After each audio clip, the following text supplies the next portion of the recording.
Bonjour mes très chers futurs bacheliers et bachelières. Bonjour également à tous ces nouveaux candidats qui découvrent nouvellement la philosophie et qui se demandent à quoi sert-elle et qui se demandent quelle est sa finalité, c'est-à-dire quel est son but, qu'est-ce qu'elle peut apporter vraiment à celui qui s'y livre ou bien qui s'y consacre. Pourquoi fait-on de la philosophie dans la vie courante et pourquoi devons-nous philosopher encore aujourd'hui?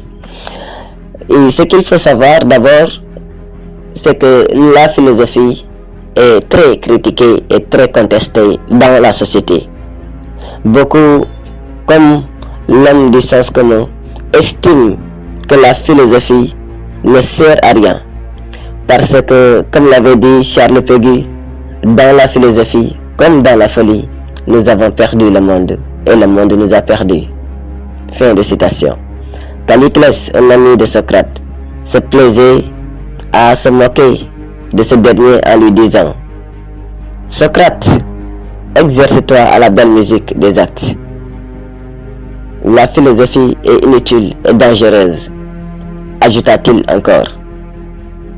Il y a l'exemple de Thalès, qui a fini dans un puits en philosophant. À force de philosopher, il est tombé dans un puits, ce qui lui a d'ailleurs valu les railleries de la servante de Thrace. Tous ces événements concourent à dire que la philosophie est inutile. Mais, pour de vrai, je vous assure que c'est méconnaître la philosophie que la traiter d'une aventure inutile.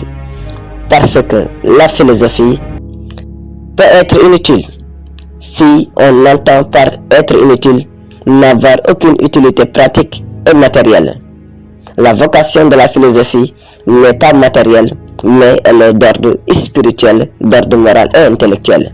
C'est parce qu'elle ne sert à rien, qu'elle n'est portée sur aucun objet particulier, que la philosophie a la possibilité de réfléchir sur toutes les disciplines.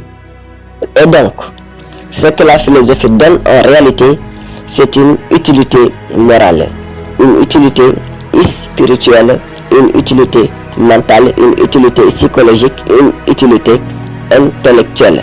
Le philosophe perfectionne l'esprit, le mental, la psychologie, la conscience, le mental de l'individu.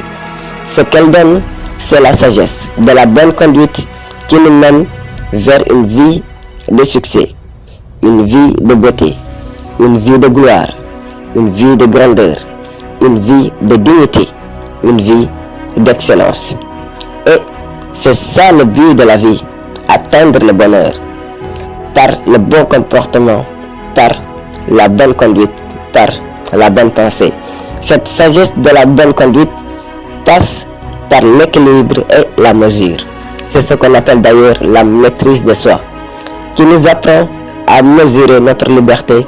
Donc la philosophie est une utilité intellectuelle et non pas matérielle, comme les autres disciplines qui la taxent d'être inutile.